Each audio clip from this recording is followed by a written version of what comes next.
Hi, if you're out there. I'm not sure where the chat is on this. But I'm actually just working on my map and doing some catch up. And I've had new internet today. So the idea was I want to see how good the speed test is. Hiya, kids, sweetheart. How are you doing? Let me turn this around so I'm not being ignorant. Yeah, we've had no internet again for about 2 weeks, me and Mark.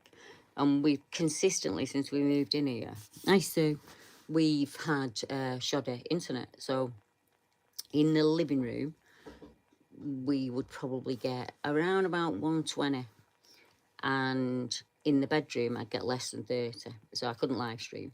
And when I was live stream, I couldn't get the map up. And as you can see, we're up. Map's up. We're streaming. And we're doing okay. So, are you taking dog out? Yeah, it's all right. I'm just working on mapping that and having a chat. So, that is the plan. We actually sat down and we added up how much we pay for terrible internet. Absolutely terrible internet. And it was costing us about 75 quid a month. And it was supposed to be that, super duper internet in every room and all that. They've sent us pads. They've sent so many engineers out. It's cost them an absolute fortune. And it's not an enjoyable experience for me because I can't just go live like I did then. And there have been numerous times where I've set up a live stream and I've not been able to do it because I haven't had access to the internet.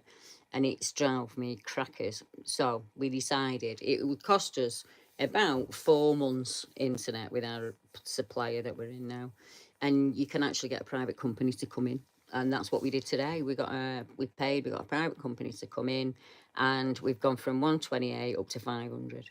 I'm literally sat in my bed. I've not been able to do that at any point while I've lived here. So rather than me just use you as test dummies, now I don't know if Jojo will pop on or anything like that. It was a random live. My admins do not know. But when I've done, I've set it to subscribers only. So nobody has to do an admin job and get rid of, trolls or anything like that. I think it'll go out live to other people, but they can't comment unless they subscribe. So this is an ideal opportunity for me to show you what I actually do. So this case came in through email. So let's...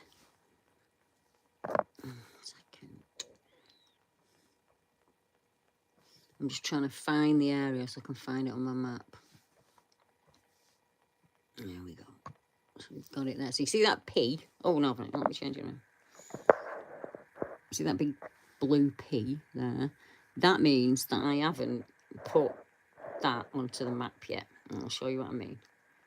These are all the ones I've got to put on. That I haven't shared with you yet. And they need to go onto the website. And these are the ones that have. So they have an exclamation mark for what they are. So for the first time ever, I can actually show you what I do. So let's go back to the one in Manchester. I sensibly picked it by random because it's the last one that I've taken and it's on the bottom. So we are near, this would be, let me get you there so you can see. This area is Oldham, Limehurst, Waterloo Way. And this took place at, 1 second, where Limeside is, there. So that to me looks like a park, like a kind of bit like Bewley kind of thing. Oh no, it's a crematorium. Oh, right, what did he see? Let's have a look at what he saw. When I was around 16, 1984, me and my girlfriend at the time went for a walk in the local cemetery. Right, that makes sense. It was a beautiful, calm summer evening. We started walking down the main path of the cemetery, about the average width of a road. These rhododendrons and the occasional bench on either side. We're holding hands, just chatting, and as I looked in front of me, about 30 feet in front, just from the left, about 11 o'clock, what appeared to be coming from a tiny pinprick in the atmosphere and gradually spinning, becoming larger, until it reached the average size of a human upper torso. As it continued, it appeared to be like a bellowing, condensed mist, like that of when lightning behind clouds is sped up. It appeared to have been of organic molten core. So, whatever it was, it seemed to be shape-shifting as it went across his view. I didn't want to spook my girlfriend or have it confirmed. My brain just started to make sense of, let me get it right, Deb. Maybe Erland syndrome, give me a minute. As it continued, it appeared to be like a bellowing, condensed mist, like that of when lightning behind clouds is speeded up. It appeared to have an organic molten core, and it appeared to be shape-shifting as it had travelled across my view at tremendous speed. I could never work out whether it was coming through a vortex or using the water molecules in the atmosphere to form itself. My brain struggled to make sense, and it just couldn't compute. So that's a snapshot of his report. It's not all of his report, obviously. Got to roll something back, guys. Got to roll something back. But we can have a look at the area, can't we? Look, we've seen the train line. We've already got a train line here. So we're talking about cemetery. So that cemetery would have been put on priory land at some point. So there would have been an important reason for that to be a holy site. Let's just pull back a little bit. What's this here? Fitton Hill. Right. Let's see if we have a Fitton Hall come up. Oldham. So, my friends, let's go here. Fitton Hall.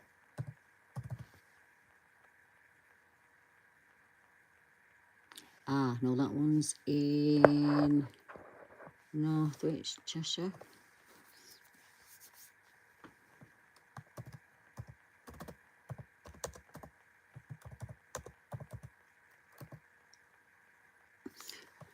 Maybe it's not there anymore. Maybe it used to be there. Yes, I'm not being as ignorant. If you get bored, I'm sorry. I was just, when I'm doing my map, I get carried away, and that's why I'm always wondering why you'll be like, people might be like, oh, what's the point? She just working away on a map. I want to know if Fitton Hall was a stately home. I'll spell it right first, Deborah. Fitton Hall, Oldham. Let's have a look.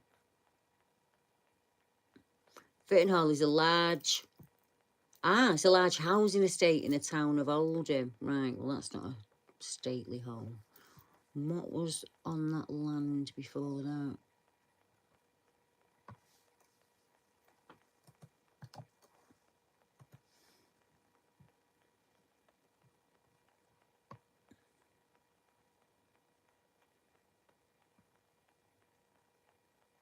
Right, so no country mansion then. Hiya, No Fear, how are you doing?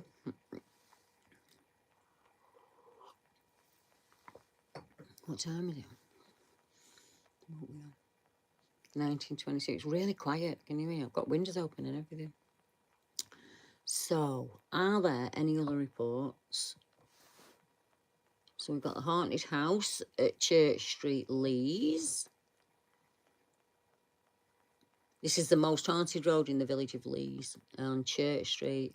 It's a short street, but had two different and terrifying spirits. One of the old dwellings acquired the name of Boggart House. Hey, Richard, how are you doing? Boggart House, that's a name, isn't it? Let's have another read. In consequence of it being haunted by a hobgoblin. We just thought it had been haunted by a boggart if it's called a Boggart House. In consequence, it would appear, it had the appearance of a calf, and some said it had a cap on its head, and others a frill around its neck. A woman, meanwhile, in the same street, had murdered two children in a cellar. That went dark deep, very fast. And the restless ghosts of those poor children flitted up and down the road for all to see. Oh, how sad.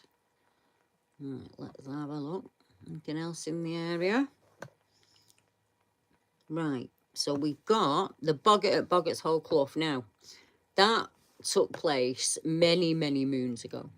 But I took a report from James Whittaker, and he moved to Doncaster, but he originally, 2003 kind of time, lived near the place called Boggart's Hole Clough. Let me just spin it around for you. See here? So this is Boggart's Hole Clough. And there is a famous story of kind of like an entity haunting that some call the Boggart's Hole vampire, and others just call it the Boggart. So James and his family were walking through the woods, and they had a number of stones thrown at them, like I say, in 2003. He said, we couldn't see much apart from the trees. They were pretty much in front of us. Next thing we knew, a small stone landed centimetres in front of us. And during this time, we felt constantly watched by somebody or something. Now, I need to... as I was telling you the other week, I closed my websites. So we need to put this up on our blog, which is free, and we don't have to pay for it.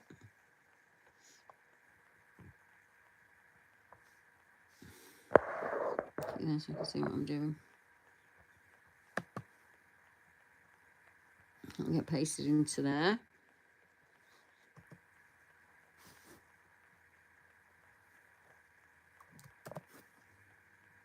Oh, Deborah. It's because I seem really fast when I'm not on camera. And that's because I'm using my voice app. And I can't use my voice app and do the internet and stream at the same time. So we'll put that in there. Let's get the title.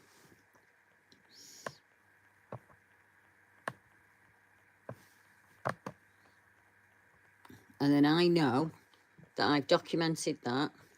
It's gone onto the map. And it has the appropriate icon for the map. Yeah. Wonder where thinking Jojo's had the builders in. Hi, Ford. How you doing, sweetheart? So that's that done. We've got it onto the map. Let's get it saved. Now, is there any connection? By the case we are working on here and Boggart's Hole Clough. So what I'll do, not now, because it'll bore you mental. I'll get the old maps out. I'll pull them up and we'll have a look what was on that land beforehand. But something I can show you is, this is the Pennines. For anyone who isn't familiar with it, this is the Pennines, right? And it curves. It comes around here like this. And then this is kind of where I live, in this area. And this is Winter Hill. And as you can see, there's kind of a cluster. Oh, let me get it on again, Deborah. Right, so Winter Hill, around this area, right? This is kind of sort of where I live.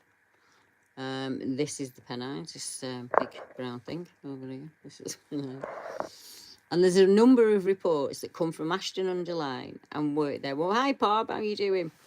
And they work their way up. And as you can see, they go up to the Forest of Bowland, or they skirt Bury and go around and up into. So this map enables me to see what's happened where and when. So let's pick another random. That one's done. It needs to be worked on. What I'll do with this is I will then, I'll put my bit in the beginning. I'll say, right, 2003 when I spoke to James, blah, blah, blah, blah. And then we'll add the other information in. So the other information that we need to know is what was on the land prior, any lay activity, any paranormal or UFO reports. What else do we need to know? Is there any mining land? And we'll see where we go with that. So that's that one done. Now,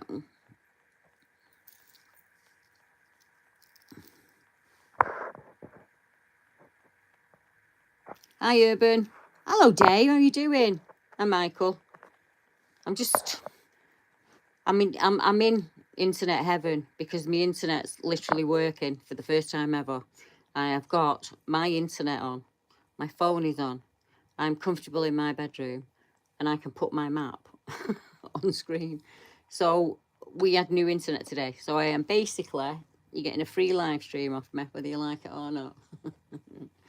And it's just going to be me wittering on because I need to get caught up on a lot of reports that I've had come in. So Jojo says to me all the time, Debbie, will you just go live? And I say, Jojo, what am I going to talk to him about? I have to get everything ready. And she goes, no, just go live and just work on your map or something. So that's what I'm doing, and we'll see how it goes, see if people like it or not. And somebody gave me a cracking idea. It was HB. She said, just put it to subscribers, and then you won't get as many mental trolls as you get. So I thought, well, that's good. So it's a nice gentle chat, and nobody needs to add me or anything. And if anyone's got any questions for me, throw them up. Yeah, and I'll answer them. Right, so we've done that one. We need to now... This one's scheduled. So like I say, I'm going to give you a look at it. Let's have a look at the blog. It's free, by the way. And it's just where I upload the sighting reports. So what I'll do is, on a day when I can type, I'll sit down and I'll do a couple of them. And I'll leave them in a draft. Or I'll schedule them. So there's a post each day that goes out. So people can see them. So as you can see them there, if you're into reading about sighting reports, then this is where you need to be, because a new one goes out every day.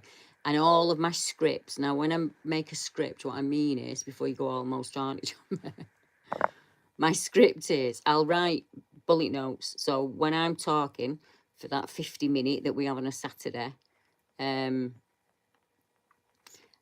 what I will do is, that threw me then, I was thinking about the Wirral, sorry. Yeah, when I'm working on the one on a Saturday, yeah, that's it. I write down bullet points and I'll make sure I remember things. And by the end of it, by the time I get to it, it's like a Word document.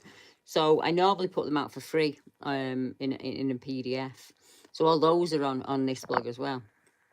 So I will be able to answer your question in a moment. We shall put it to the test. Let's see what I got in Wirral. Right, can you guys see that? I can still see the chat.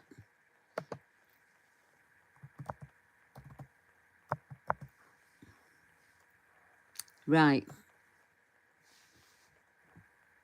So now we're on the Wirral. Let me just make it a bit smaller for you.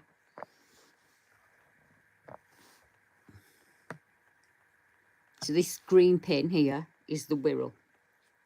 And what we don't want to be looking at, Richard, is just that particular area. Because people get really tied in to, if it was seen here, then this is where we must look for it. No, we don't. We want to look at topography. We want to look at a couple of things. We want to look at these estuaries, because all of this land here will have fresh water and then salt water, obviously. And you've got all of the fields as they come inland, and they follow that estuary in, and it comes close to my home. So the first one is the Axeman Cometh, and that's one of Tom... Oh, don't forget his name, Deborah. He's one of you. It'll come to me. Tom Sleeman. I couldn't get it then. I love his books. But no, so McGull, which is not that far. We'll have a measure in a minute. And this is, I saw a large Alsatian-like dog standing on its back legs. I actually remember this one. Witness report. I've recently read your book entitled Childhood Witnesses of the Paranormal. And I've also just listened to your podcast on Delamere Forest. This has prompted me to contact you regarding something that happened when I was in my early teens, approximately 1970. I was living in North Liverpool at the time. I've never mentioned this to anyone else before, as I know it sounds unrealistic.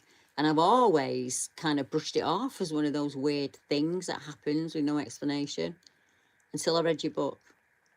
I come from a really large family, and one day my sister, who was 3 years younger than me, came downstairs and told me what she'd just seen in the bedroom. She said she saw a large Alsatian-like dog that was standing on its back legs, peeking out from behind the bedroom door. It was standing there, just watching. And it was watching our house, always. And even when the house was full of people. So surely anything unusual could not happen in a house like that. Hi, Deb Lass, how are you doing, sweetheart? The same sister has seen what would appear to be UFOs in the sky several years ago as an adult.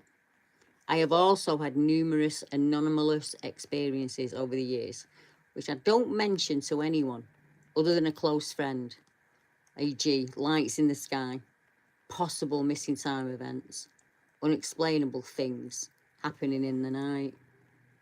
I guess I just want to know if people have experienced anything like that. Has anybody ever reported to you, Deborah, of a cryptid inside their house? Well, yeah, the answer to that one is yeah. Oh, sorry, Fana, what have you missed, lass? What have you missed? So, let's have a triangle on it. Let's have a triangle on it. What do you mean, Deborah? I have this theory, right, that we start with one sighting report and we try and triangulate. So we're looking now for anything that, because this bit of coast is nothing. It's like an hour's drive, that's it, all the way up and down it. It's absolutely nothing. And this is the River Mersey coming in, that's what you see. You know, Widnes and Runcorn down here. And this is the Ribble estuary. So it's ideal. We start between two estuaries. So now, where is there another? Let me have a look at this one in St. Helens. 1974. I wanted to share an experience I had that happened when I was much younger. It would be better if I started at the beginning. I contacted you as I think we have the same thing. The first time I saw one of those creatures was when I was about 8 years old. It was around 1974. I grew up in St. Helens, and I'm still there now. Now, for all she calls it a bear, I'm going to find the description for you. Yeah? Because she doesn't describe a monkey or a bear. She said, I live on greenbelt land that sits opposite, and at the moment is somewhere I know well. There's a railway track that runs right through the copse, and it's very, very similar to where I live. She said in the 1970s it was far more rural, and we're on mining land, right? The house I live in now was built in 78, so you can imagine how vibrant it was back then. The quarry, the old quarry, is filled with water, and over the years it's been stocked, and you can fish and swim in it. And I played down there often as a kid. I was out on my own, as no one was over by the den at that time, and they were probably still inside eating a tea. I remember it being the middle of summer and it was really hot. So everyone in this chat will remember making a den outside and then having to fight for it day in, day out with the local teenage crew who were looking for somewhere to have a snog. So I was like, when we were kids, we used to get loads of stones together. And you'd get duckers, which you got a duck from them because they're really going to hurt. And then you get like the little pippins that you just of somebody's parka. And we literally used to go to war over the den. And then normally, for some abject reason, the youngest kid has to stay and defend that den while everybody goes in and has their tea. So several times when my cousins and my young uncles have gone in and left me, and I've had to guard the bommy or the den. And this is the situation that this poor girl's in at the time when this is about to happen. You can just imagine it, can't you, Deb? She's there, probably practising a Morris dancing, thinking, can I hurry up, I need a pee. And then this happens. She said the sun was still up, it was bright. Everything suddenly went deathly quiet. There was no birds singing, no rabbits or foxes. Nothing was making a sound. I started to look around me, see what had changed. And about 60 yards away, I saw the back of what at the time I thought was a huge black bear. It looked like a huge grizzly bear without a tail. It was bent over, eating something, and it absolutely stank. I don't know what it was, but I knew it was too big to be any kind of dog, as we had a dog at home, and it was half German Shepherd, half Labrador. The thing that I saw looked like a black wolf. Anyway, I ran as fast as I could all the way home. I told my mum what I saw, and she went mad that I was over there on my own. She said it was probably a big dog, as we have no bears living in the wild. But I know what I saw. Its coat was a bit like the colour of our dog. It's a weird shade of black, but when the sun catches it, it looks like it has a bit of red in there as well. I didn't go over to the Cobs again until I was around 13 years of age. And although I pushed the experience from the back of my mind, there was always a question mark over whether what I saw was a dog. And I never went there on my own again. That lady is still having experiences on that same piece of land. It's gone on that long. So, right, we've got 2. So now we need to, I mean, we could simply just, oh, let me get on. Let me get you on. Let me make it bigger. So this is the one on the Wirral there at Aintree. And then we've gone here. So we can either triangulate it like that. Does that make sense? From here, here, and here. As this report is the Cronton Bigfoot. Let's get a description. 1970s in a place called Bowring Park. I remember a girl hearing local people talk about a Neanderthal man who bizarrely is always spotted near the same bridge. The same description as you gave, really, to the thing that you saw, Deb. Last year, I couldn't believe it. I was laying in bed listening to one of Tom Sleeman's audiobooks. And again, I heard that very story about the Cronton Bigfoot. Apparently, it's not even appearing to be that elusive because it's down near the canal bridge. Well, as a creature, that's the exact place I would be using to move around. So we've already triangulated it, but we can get even more picky than that. We can see. Let's go a little further field. See, this here is Winter Hill, and we'll go up to those in a minute. We'll have a look at that. But there are a number of... Deborah, when you're putting the map on, put the map on, girl. Let me put it better. Maybe. So we've got a number where we can tally them up and put them together. This red-eyed one, that always interests me, because that will be something that they haven't been able to put a name to. Yeah, 4 children hysterical after an unknown creature lunges at them in a barn. So that could possibly be a Bigfoot, a dogman, a whatever name we want to put on it. That could be, and all we've seen is the red eyes. Yeah. Let me have a look. Scam. Let's have a look at this one. Scam. Yeah, I know that one.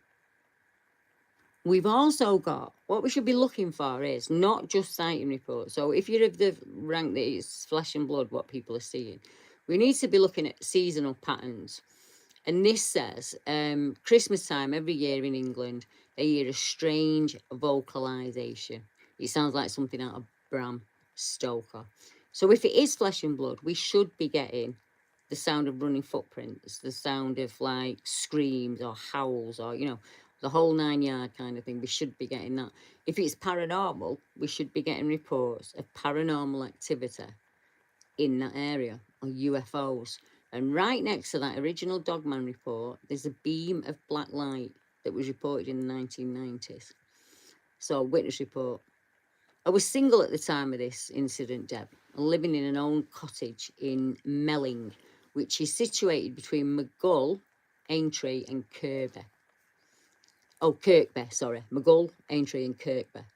It's very rural in some parts of the village, and from the back windows of the cottage, I had a clear view westwards out towards the coast. So let me make it a little bit bigger for me, so I can see it better. Because I'm going blind. Right, on about 4 or 5 occasions, I saw what I can only describe as a searchlight beam panning the skies over the west. It looked just like the searchlights that you see in the World War II films. This perplexed me as to what it could be. You do see the odd lights in the sky, and it's easy to get confused. For example, some laser lights from Blackpool fool people for, you know, for a while, and that's understandable because we have Blackpool Tower, don't we? And I thought that was the origin when I first saw them from the same location, until I realised that they were very different. The things I was seeing were in a different direction. They had a full beam, and they moved only slowly, as if looking for aeroplanes in the night sky, like a searchlight would. When I later looked at an OS map, I thought that they might be coming from the general direction of the Army Cadet Training Course camp over in Alkmaar, but I couldn't really believe that they would be using searchlights in this day and age. Quite by chance, at a later date, I got talking to someone who was involved in that camp, and I asked if they had such a thing as searchlights, and I was assured that they most certainly did not. Here's where it gets really odd. One afternoon in the same location in which I'd seen the lights in the night sky, I saw what I can only describe as a black beam of light reaching up into the sky. I know that sounds ridiculous. How can light be black? But I did see that, and it was diffused in shape as it reached up skywards in exactly the same way as a searchlight would in the night sky. It was there for ages. I don't think I saw it disappear.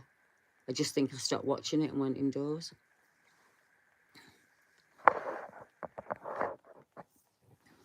So, very active area. I'm just going to have a little scan back and see if there's any questions for me. If not, I'm going to keep working on my map. Oh, no fear, said I swear there's a Bigfoot near Aspel Woods. Let me pull it up, see what we've got.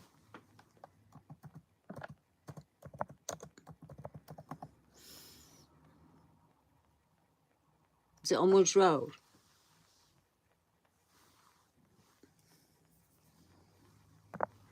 Right, no fear. Let me know if I'm in the right spot.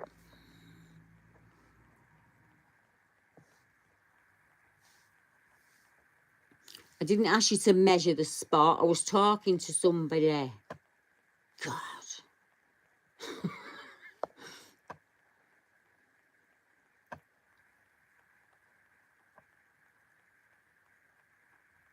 Right. So, if this little, let me get my eye in. This should be the River Douglas. Let's be having you.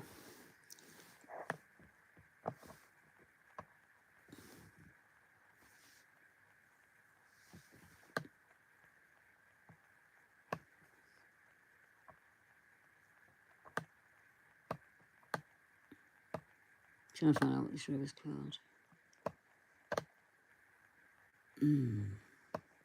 Right, come on. Sorry if I go silent, it's just... Right, I know where I am, that's Hay Hall. Wrong canal, Goit Canal. Now, I know for a fact that we've got a new report that's coming from Hay Hall. I remember putting it on the other day. Yeah, so we're looking at Aspel. Let me see. Let's get it right. Which is here, this area. Also mining land, right? North of it is Winter Hill in Rivington. Salford's that way, going in that direction. There. Winter Hill in that direction. And then this would take us down to like Cheshire, Hale Barns, that kind of area. Right. So, let me just put it in here. Now, if you live on my side, it's called Haig Hall. But if you're from Wigan, it's Hay Hall. And No Fear is one of the witnesses from down there. And I don't think he'll mind me telling you that. And he said, I was walking in a dark... Oh, no, sorry, I've got the wrong one. Let me get it right. I've typed this bit out, I think. Yeah, this is mine. Let me go back one second.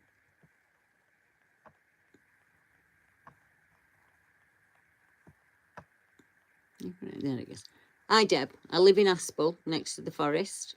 Me and my daughter were walking dogs through Hay Hall 5 months ago at night, and something was looking at us with red eyes around 5 to 6 feet off the floor, and it smelled like I was stood in a pool of ammonia. It absolutely reeked. Also, I once woke up in Arley Woods with my hand on fire at 4 a.m. Let me have a look at Arley Woods.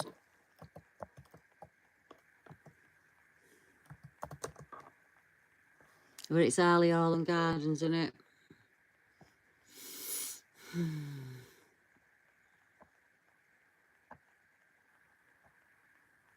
Oh, bullshit, it's near Lady Park.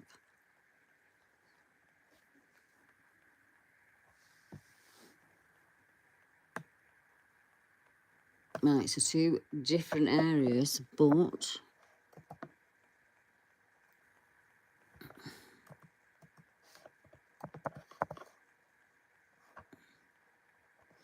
look at this red-eyed one again.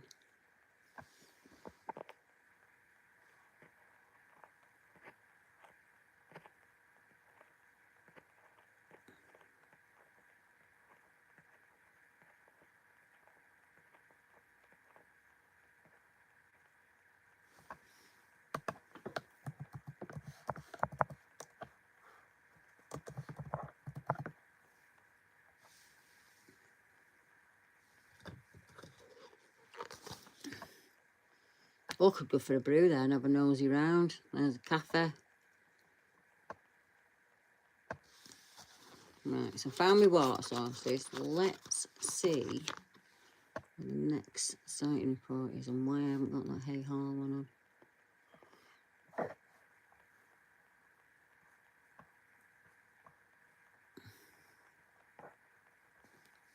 I probably have got it on. I've just got the, it'll be in the peas with a big P on it.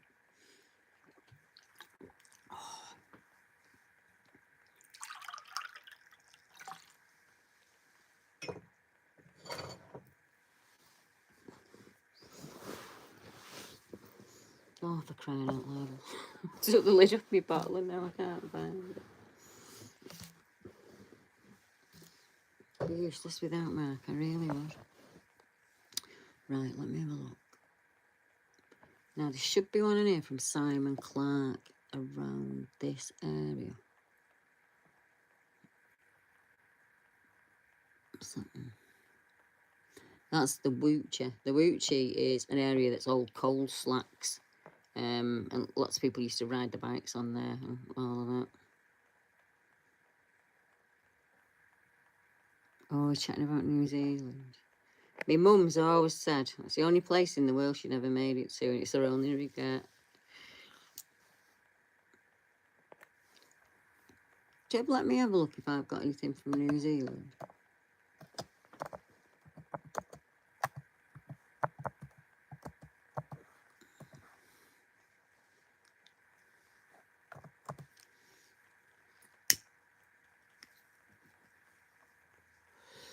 So Waikiki, Waikiki's not in New Zealand, is it?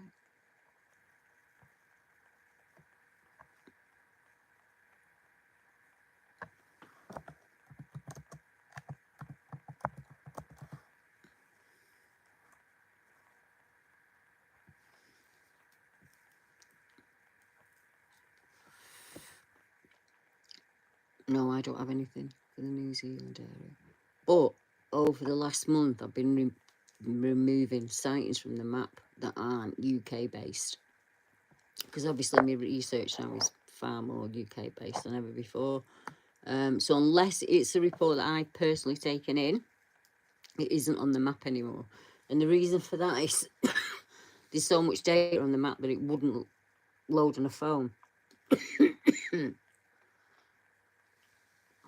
So I decided, as I'm winding things down and getting ready to retire and all of that malarkey, I'm not going to be doing reports from all across the world anymore.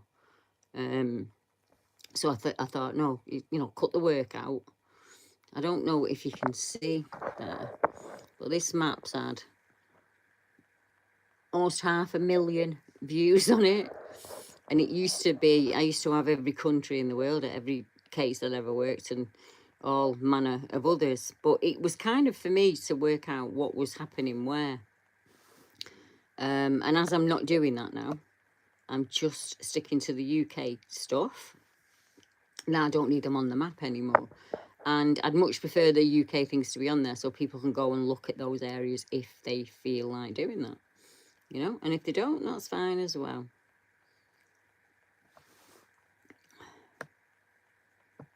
Hey, I've done well here. I've got 40 minutes and my internet is perfect. Oh, I can't believe it.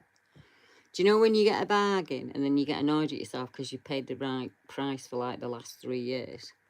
I've had every engineer known to man in this house, open reach, trying to get this sorted and get that sorted, and it's that steel beam there, and it's this, and it's that, and the whole 9 yards, yeah. It's been an absolute nightmare. That guy come today, he went outside, did whatever he did, next thing, boom, the internet's working. So it was none of those things, they just hadn't wired it up properly in the beginning. And now I'm incredibly happy and I'm getting it for half price. Which makes me really happy because I'm poor.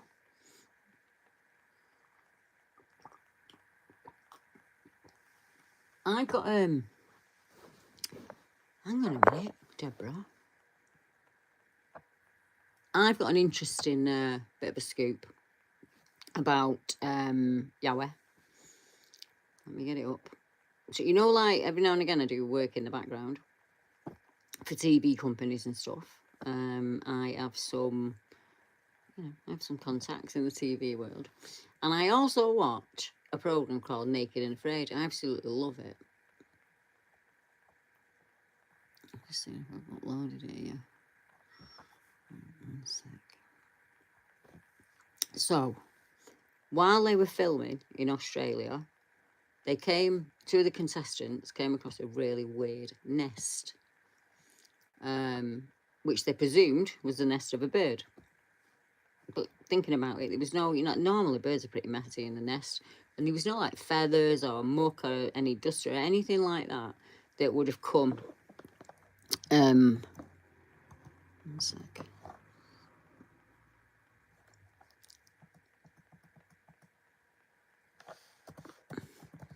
What I've saved it under. Yeah, I got it. There it is. Right, start again, Deborah. So, the filming Naked and Afraid, and two of them, Laura and Matt, go out on a hunt.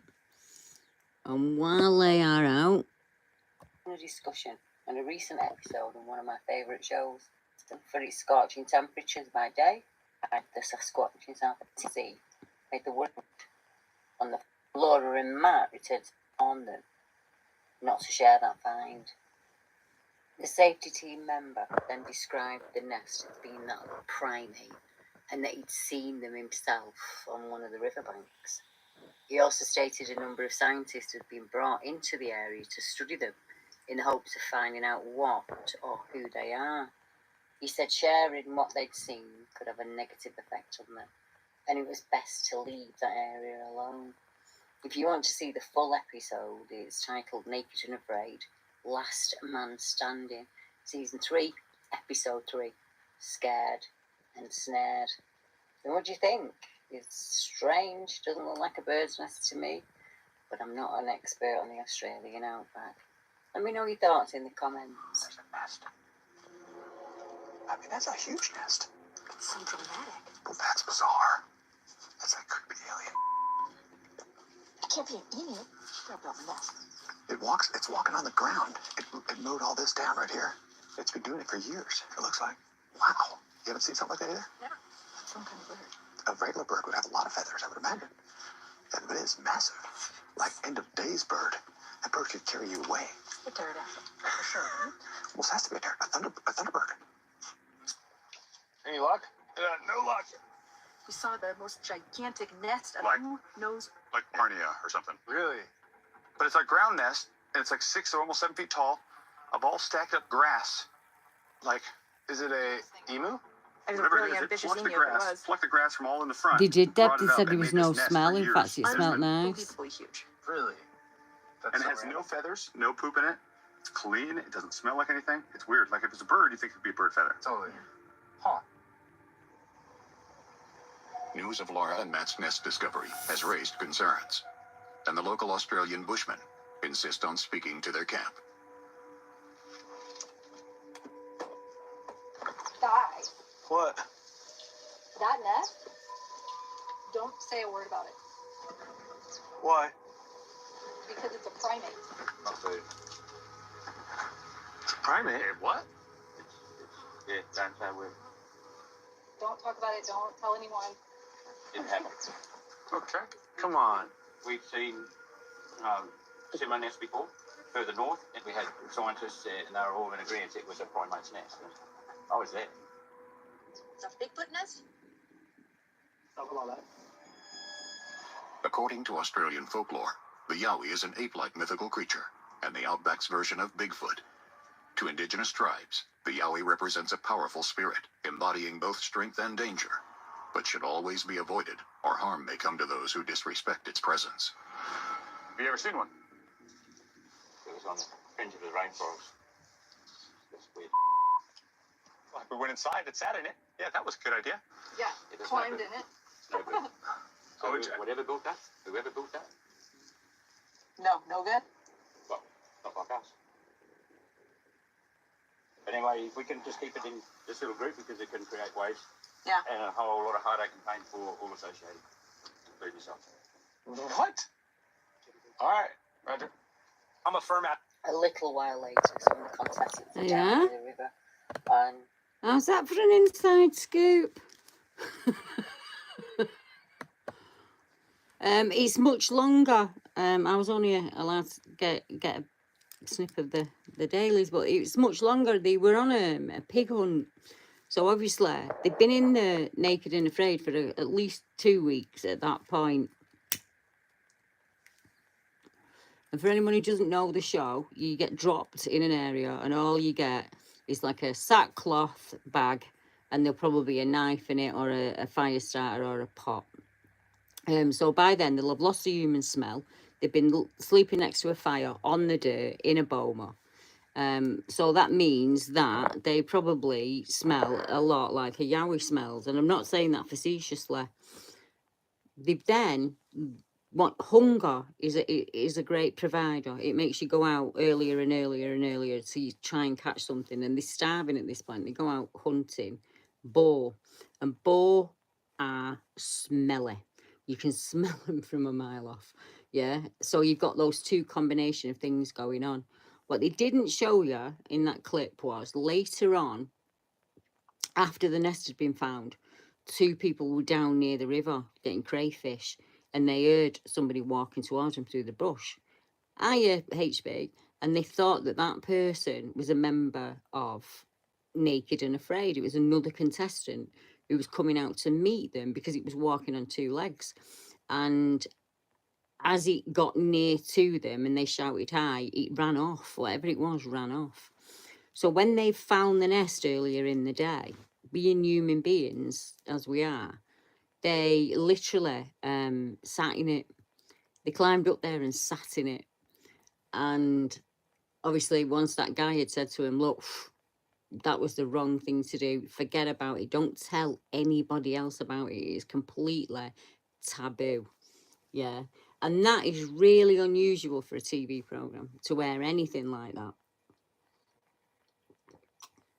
So that's how far we've come from back in the day when people were, were really closed off with the idea that Bigfoot was only found in certain areas in America. And this really is not true. Our Zane's been down for the last week because he's off school holidays. So I've took him up Winter Hill a lot. And I took him up the other night to... Someone's messaging me. Sorry if I'm distracted. People message me all the time. It throws me off. It's very distracting, when you're trying to do something, you just get these random messages because someone's watched the programme and it's got a big foot in it or something. Yeah, so our Zane's been down, so I haven't done a whole lot of BBR work this week. So hence today's idea was, I've got decent internet, let's go and give it a try and see if I can get this to work. And then I can do these lives, they're easy to do. And I enjoy them because normally I'd be sat here just working at this time. But yeah, it just shows you how far we've come, doesn't it? And we were discussing what we believe in, and Zane's questioning about cryptid and things like that, and he said, do you believe in the paranormal? And I said, oh God, yeah, of course I do. I believe in, like, it's beyond belief, I just know that it happens, kind of thing. And we were just talking about, he's growing up now, isn't he? So he's hearing things himself on TikTok and stuff. And he started talking about Wendigos and things like that. And he said, it's strange, isn't it, Nan, that before they had computers and you could talk to each other, that like England had werewolves and America had Wendigos. And I said, no, you're right, son. Before global communication, people were discussing these creatures without ever having met each other, and the descriptions are very much the same. He's been away with school, and they'd gone caving, and there was some Neolithic cave paintings in there, so that's kind of got him interested in the past. And you know what little boys are like. Once they're like, oh, that's really good stone tools, I'm into that, I need to know everything about it. That's definitely what Zane's like anyway. And I said to him, sometimes I think about Bigfoot more like a tribe, Zane, like a Neanderthal, or like a Heidelbergensis or something like that. That's just out there, just living wild and living how we should have lived back then, kind of thing. And it's been an interesting week because he keeps saying to me, I can't believe you're going to retire now. And I'm like, I've got to, I'm getting old, son. And I'm not just going to disappear. I just really need to slow things down. And I'm going to be honest, it's been lovely not having to see to the websites. It kind of took the joy out of checking the sighting reports for me, because it become a chore trying to get it all out there. And I know that I am behind on my YouTube comments, and I apologise for that. I've just had no internet. It has been so bad, the internet service. I'm absolutely overjoyed. Things that could take me a week, I can probably do in an hour now. I can't believe it. Even Mark said the same. I said to him, is it coming out with me and check these numbers again? Because I can't believe it. And I'm not kidding when I say it was 10 times better. It was 10 times better. I was getting 30 in the bedroom, and I'm on 400 now as I'm streaming. So even more than 10 times better. It's just absolutely ridiculous. Can't believe it. So tomorrow, the plumber came last week and fixed the dreaded leak. And tomorrow the brickie's coming. He's going to put everything back to normal. It was good to have a break. It really was. Brickie's going to put everything back to normal tomorrow. So time's my own after that one. I've got an itch like Yogi Bear. I need to rub myself on something. But yeah, that's the plan. He's off school for next 6 weeks, so I'm going to spend a lot of time with him. And Layla, of course, and X coming down for a visit. But so, hence, I want to get caught up on these sighting reports. Well, let me get rid of the YouTube one. No, we don't need that, do we? That's the map again. And I'll show you where the P's start. So what I've got to do this week... Don't freeze. There we go. All these that I'm flashing through are all ones that are on there. I've either spoken about them on a podcast, or I've written about them in one of the blogs that I have, or on the Facebook group. I tend to share it. Once I've written it down and I've shared it publicly, I tend to put it everywhere so people can find it. Because some people don't like listening to the podcast. They like to read the story. And other people are different, aren't they? And what I do on the blog is I try and put as much information in as I can. So if the witnesses say drew the creature, one that would be good for that is, for an example, would be the Scarby one.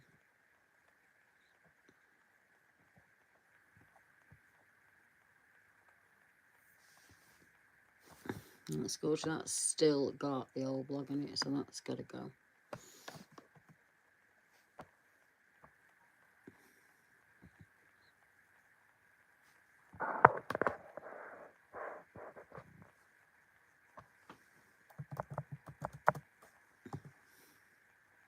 There we go. So as you can probably see, this is the creature that Steve saw in Scarby. So in the blog, I've added that creature in. And then obviously all of the sighting reports there.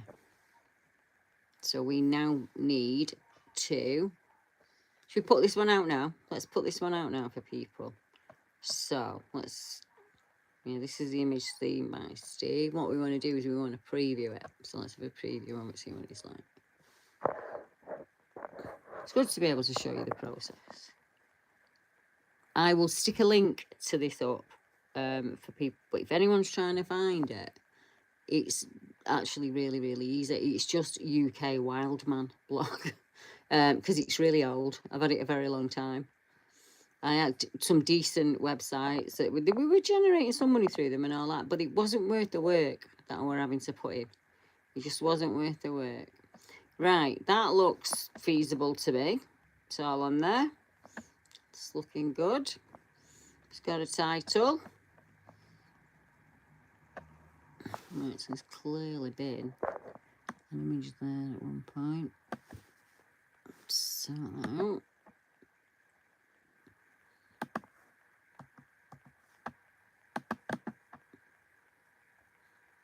there we go. Right, so it's got everything it needs. So we publish.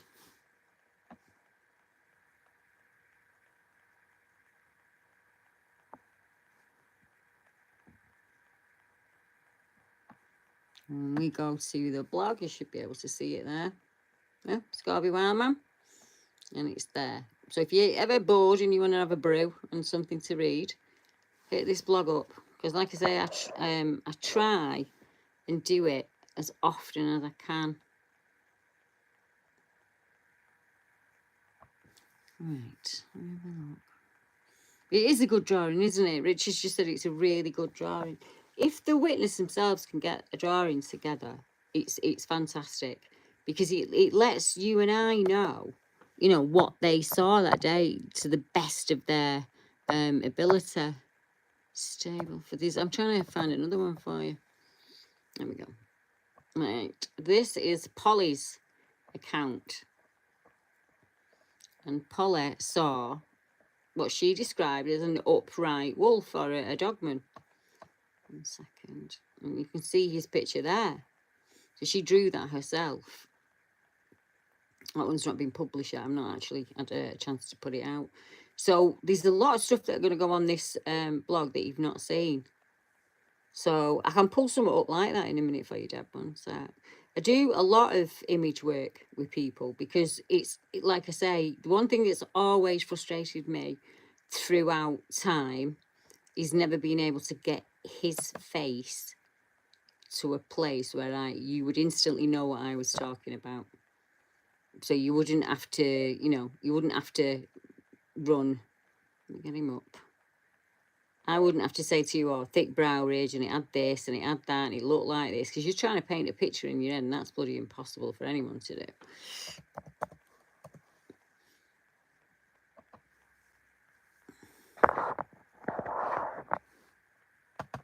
I'll get him up for you, make it bigger. What I saw looked like that. She's got a thick brow ridge. You can see the kind of hazily, like, kind of tiger's eye, really, more than hazel eyes, normal lips, like that's what he looked like, but it ain't perfect. You know, it's absolutely not perfect, but it's as close as I can get to showing you what leant out of the trees at me that day. Yeah. So for a witness to be able to do that and share that with people, it's really good for them. But not everybody's good at art, are they? I'm absolutely terrible at art. Yeah, I'm good at mapping, but I'm absolutely terrible at art. What time are we on? Well, we'll go till about past, and then I'm probably going to stop for the night and have a coffee. And a bit of a chill out. But whether you've listened to me with the sound off doesn't bother me at all, because I can see that you've all had a really good chat in the chat, and that's what it's all about, isn't it? That's what it's all about. So if you'd like me to do more of these, let me know. And if you want me to do them at different times of day, let me know, because I know people across the world are awake at different times, aren't they? The other night, it was 12 o'clock, and my arm was so sore. I took, Deb will tell you, with a toe, I took every painkiller known to man, and it just wouldn't stop. It wouldn't stop. And in the end, I thought, if I had an internet now, I'd live stream, that'd get me mind off it. Yeah. So I will find her. I'll definitely do more for you, sweetheart. So we've even got internet in the garden now. So I take it outside in the garden. Take it in the kitchen when I do pots. I'm sure people will be well impressed. Although our Zane has informed me that there are people on the internet who actually live stream 24 hours a day. And I said, what do they do for that? And he went, nothing, they just do the life. And he was like, what? He was like, they just do their life. They just go to school or like they go to the job and they just walk around with the GoPro on. And I was like, really? And he was like, yeah, people just, I wish you'd have had that when I was a kid. I was right nosy. You should imagine me there when on the stairs on top of flats like that with a little listening device and everything, writing things down in my notebook because I thought I was like a detective when I was a kid. My mum's been talking about how naughty I was this week. When you take your grandchildren around your mum, they go, oh, let me tell you how naughty Nana was, don't they? That's what they do. It's really weird, right? Because I've always not been scared of horses at all. I could ride an horse before I could walk. And Layla is exactly the same. And our Zane is terrified of them. Just, my mum, I took him to my mum's where stables is, first time. And he was absolutely terrified. He hid behind me, mum. And he's never kind of got over it. So the other night I said to him, come on, I'm going to go up and see Henry and Ginger and give him a polo.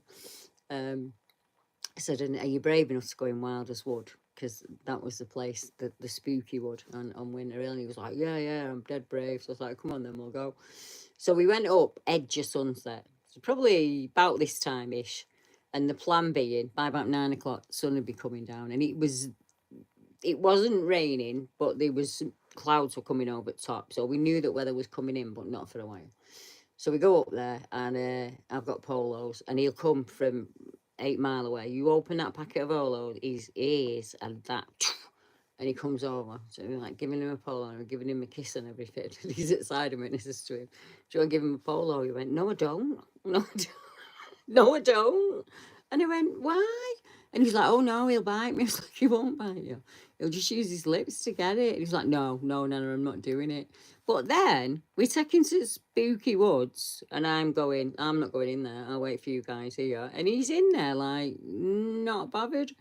So Mark took him right through. So you've got this creepy wood. Doesn't matter how warm it is on Winter Hill or how sunny it is.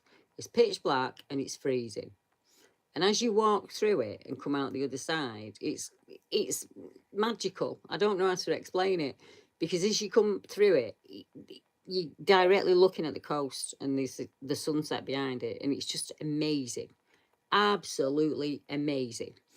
And Mark wanted him to see that because he's always been too scared to go through the wood before. Because Roy, literally, you get to the gate of the wood, his ears goes down, his tail goes under his leg, and he skulks right till he gets out.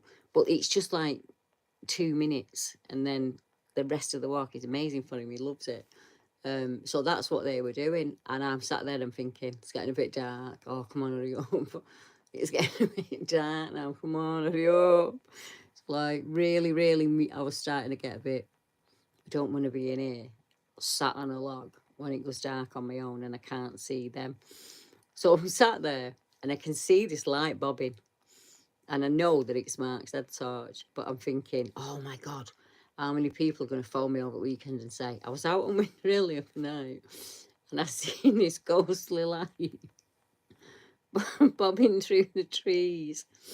And then I thought, oh my God, like, what if it's not Mark? You know, when you met your brain just kind of like, what if it's not Mark? And I was like, it's definitely Mark. It's Mark and Isaiah. And I could see reflectives on Zane's jacket. But oh God, for a little minute there, I was like, what if it's not Mark? Because me and Deb had that experience when we was at Bempton. We were all down on the bottom of the cliffs and we saw a light behind us, right? And we thought it was another guy who was out there with us. Because basically, whatever it was, it rushed up to the back of Deb. And as she turned around, there was nobody there. Yeah, fucking hell. We couldn't get back to that car park quick enough. You remember, Deb? And I come home and I thought, I'll have a look. I'll just have a nosy and see. And I has a nose there. Let me pull it up on my map for you. I can do that now, apparently. Right, let's get that one saved. Let's go to Bempton. A place I will never go back to, even if you paid me. I had an offer off a TV company to go back. I was like, nope, I'm never, ever, ever going to Bempton. So we're kind of walking along here, me and Deb, right? And there is one about a guy. Is he a fisherman, Deb? Can't me think about his name. I'll get it in a minute. I shall see. There's a red-eyed one there. That's Dane's Dyke one. Was horrible. We talk about where we went. Let me get it. This is Dane's Dyke. Blech. Where we went. That is RAF Bempton itself. But down on Flamborough, you've got a report of a red-eyed thing. And then there's a guy here who saw, he was camping, Wold Farm. And he saw two hyena-like things watching him from the grass, Deb.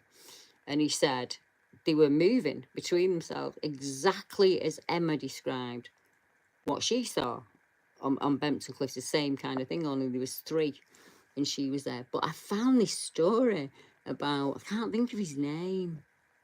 This one. No, that's a black dog that's seen the phantom snarling dog. I'm glad I didn't know about that one, Deb, when we went 1997. I was contacted via Facebook by a gentleman who wanted to share a strange experience that he had when he was younger, and he was in holiday in Bridlington. I remember he was at the caravan, and he looked through the caravan window, and he said there was like a dog that just up and started snarling and snapping and biting. They didn't have a dog. It really freaked him out, and it would have freaked me out as well. Let me pull it back. Right, I wish it could be more precise sometimes. I'll get it from that. Yeah, let's do it from that end. So this is, I'm going to go the other way. This land here is obviously it's in the northeast coast, obviously, right? But below the Humber, we start to get these humanoid reports. You see, like a Bigfoot-like creature, a tall black thing, a chimp-like thing, a Bigfoot-like thing, a Bigfoot-like thing. You see the kind of like the pattern, and it goes up here, and you've got the same kind of thing, and it crosses the estuary. That means there's been activity in the area that we don't know what did it. So limbs breaking, things smashing, something looking through a window, anything that we can't put a finger on gets that symbol. So that tells me there is more happening than we realise. And it just continues to go up the coast. I'll pull it down for you so you can see. So for anyone who's outside of the UK, we're now heading up past the North Yorkshire moors towards Northumberland. Dogman report, Dogman report, Dogman report, Dogman report, Dogman report, Dogman report. And it just goes like that. There's that symbol again. Yeah, and we keep going. Dogman report, Dogman report, Dogman report, Dogman report. Anyone listening to the back on this will think I'm fucking crackers. Yeah, and it just keeps going. Can you see? There. Just Dogman report after Dogman report, and it goes right up there until it starts to cross the Scottish border, and that's where we have this cluster here. Dogman report. See there, that's Poulton Mill, and it crosses the Moray, and it keeps going up, and we have a consistent line of sighting reports that run from the top of the UK. So let's go all the way down to Kent now. Don't start. There we go. So we come through Northumberland, we're going down past Bempton, where we were talking about, and now we're moving. So there's Hornsey, and we're into Lincolnshire now, on the coast. And we've got a line again of creature reports. You see? And you start to see them in clusters. There, huge cluster. That's Lakenheath, yeah? So we're going down like London way kind of thing. And it just consistently goes down. Let's stick predominantly to the coast, Deborah. And you can see this line of reports that most of them are at old RAF or military defence bases. And we keep going. So as you can see for yourself, from the tip of the UK to the top of the UK, there is a consistent number of creature reports, what you would call them.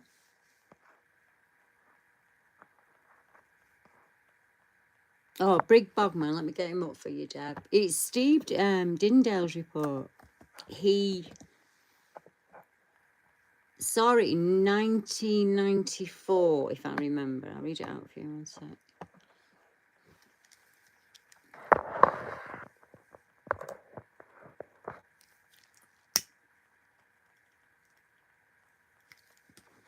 I interviewed him about it.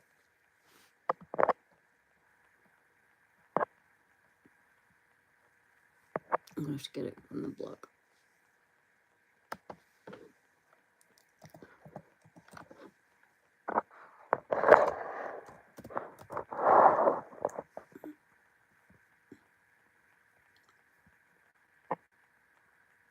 Right. It was Sunday, 17th of July, 1994, when I saw the strange wildman creature. As a DJ, ex-radio host, and I consider myself a very confident person, this event is one I struggle to explain.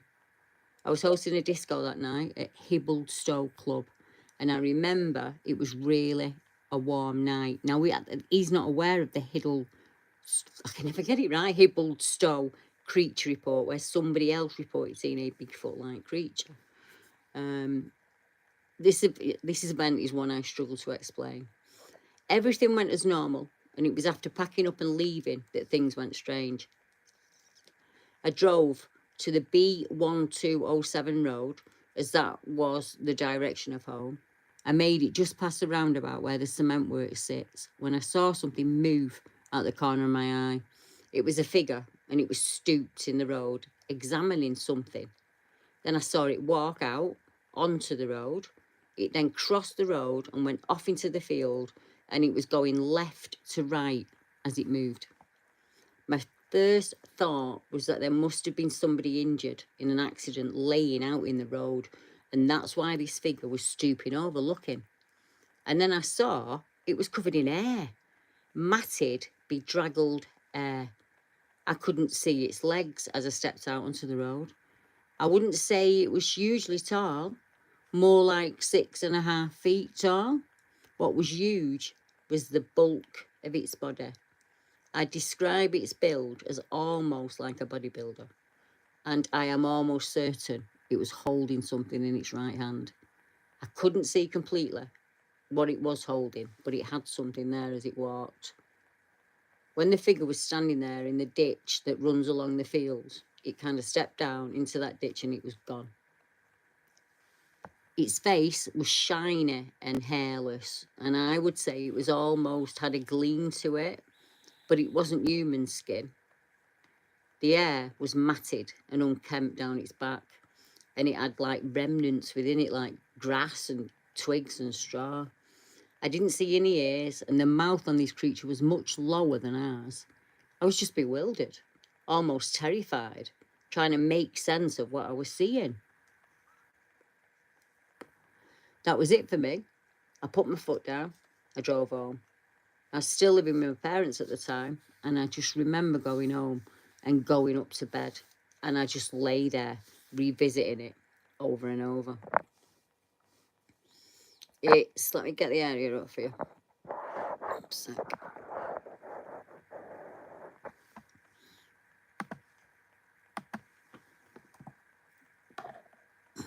my damn fingers. To get a close up on it, just to be able to see. Once again, we've got the Humber there. Remember that, guys? So in this one small area, this is not the only creature that's been seen. So this is a scarby one, this one here. Yeah, that's the one in the brickwork. Then we've got this one. I'd like to report a sighting that happened only yesterday, the 18th of the 6th, 18. It was between 1:30 and 2 p.m. when myself and my partner were travelling on the A15 heading towards Lincoln. we suddenly saw an upright, moving figure as we were moving along the road. We caught sight of him about 20 foot past the lay-by there. He was running upright on two legs. He was all black in colour, and he was heading away from the road. And as he ran, he was moving through the reed grasses on into the bushes, and we lost sight of him. I realised it was broad daylight and there was other traffic on the road, so this should not have happened. So she realises she's got camera in car. And she said it comes on automatically when she turns. Hi, Medusa, how you doing, sweetheart?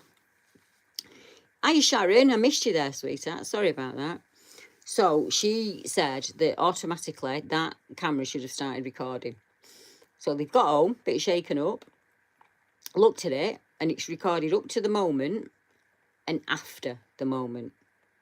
But the moment of it crossing and going into the woodland is not on the dash cam. And that's just impossible, in all honesty. But we've got 3 in this small triangle. So look at the road, right? This 180. As it makes its way out to the coast. Because that's where we're heading. And we've got this one. A 10-foot tall creature, darker than the night, was spotted near the area where Old Stinker is known. An Old Stinker, for anyone who doesn't know, is like a werewolf-like creature, and he gets that name because he stinks to high heaven. And that's kind of what they say about dogmen, and that isn't there. There is also, as far as I remember, there's another one not too far away. One sec. No, what I was plotting was as the river moves down here, we run into 2 Bigfoot-like creatures that are said to have crossed the road. With that in mind, and now I've got your attention, I would like to nip to take, because I want to show you sometimes just how close creatures are seen by different people on different days in different situations. So let me just put in the Tay Bridge, right? I'm going to Dundee. And obviously I know the bridge is in the middle of the water, but it's got a beginning and an end. One sec. So here we have a report of Bigfoot-like creatures left in the snow. Let me pull it. I'm presuming here, aren't I, that we all know the area, and we don't. So let me just pull it back for you. So this is Scotland, for anyone who doesn't know. And this estuary runs into Perth. And as you can see, there are a number of very strange reports of an upright, hairy, 2-legged thing. So can we get it any closer? So you can see these 2 here that overlap each other. So this is the Tay Bridge coming in. This is where the footprints have been found in the snow. So these 2 on the same stretch of road, 10 years apart.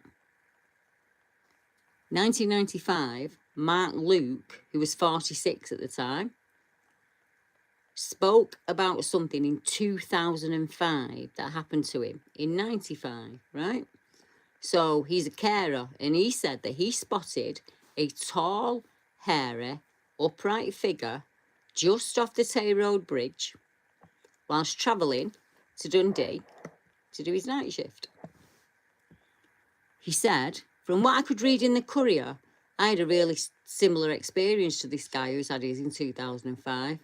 I was driving back to Edinburgh about 8 a.m. Like, he's the most northern person from Scotland you've ever heard, and I'm sorry about that, guys. On the A92, driving south in the same rough area. Nothing out of the ordinary happened until I came to one part of the road, and that changed. I can remember there was a forest on both sides of the road, and I looked to my left to see a tall, dark shape standing about 20 feet away in the trees. And at first, I thought it was a large man, but then it started walking, and it came towards me, and I knew then it wasn't a man. He must have been huge. I'd guess some 8 to 10 foot tall, and he was really wide, it seemed. I was quite scared and confused, to be honest. I put my foot down fast, carried on driving.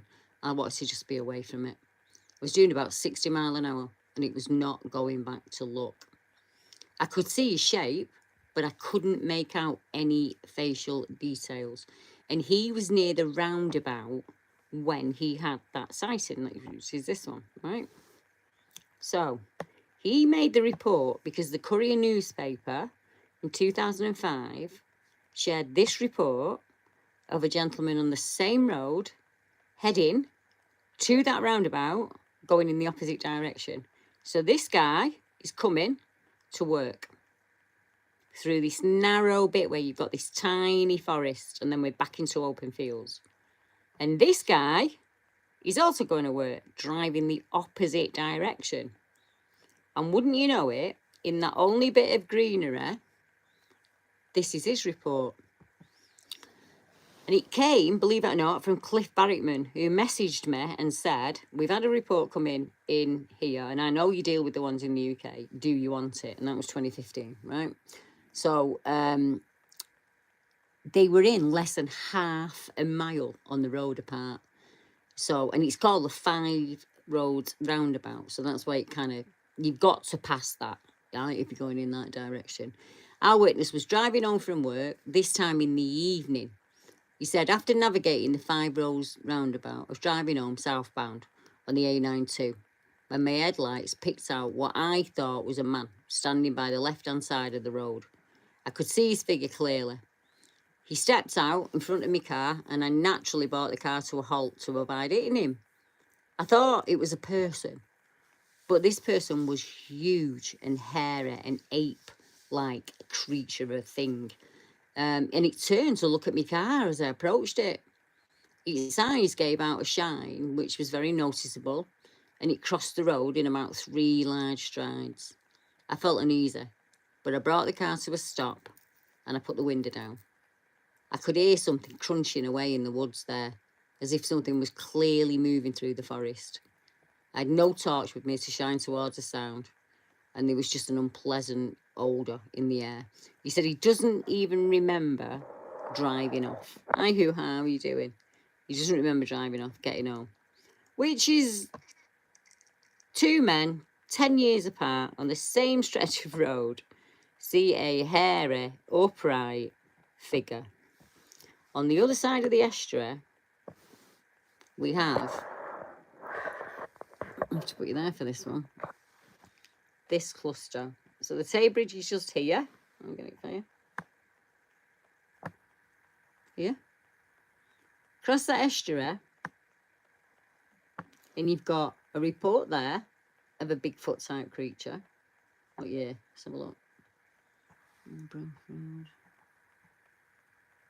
Right, it was in his 20s, so we'll look at the 1980s, early 90s possibly. And then these 3 are Charmaine Fraser. So there's actually 4 there in that cluster.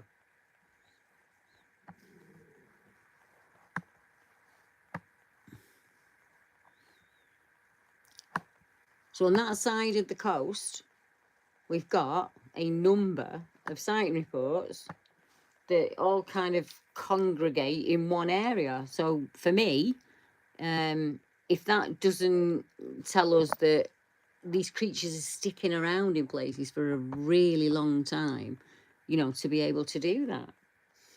Right, Mark's looking at me, it's checking the dog out time. Well, I hope you've all enjoyed all of that. And if I can, I'll pop back on tomorrow. But if not, I'll pop back on Wednesday. And we can have another natter, and I'll work my way through the sighting reports again with you, if you think. I hope you enjoyed that. We did well there. We got 85 minutes out of that, didn't we? Yeah.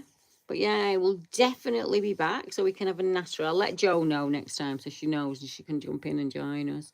But I've really enjoyed myself. It's been a lovely evening. I'm not in pain now. It's took my mind off it. It's everything I needed. So I shall see you either tomorrow or the day after then. Good night, everyone.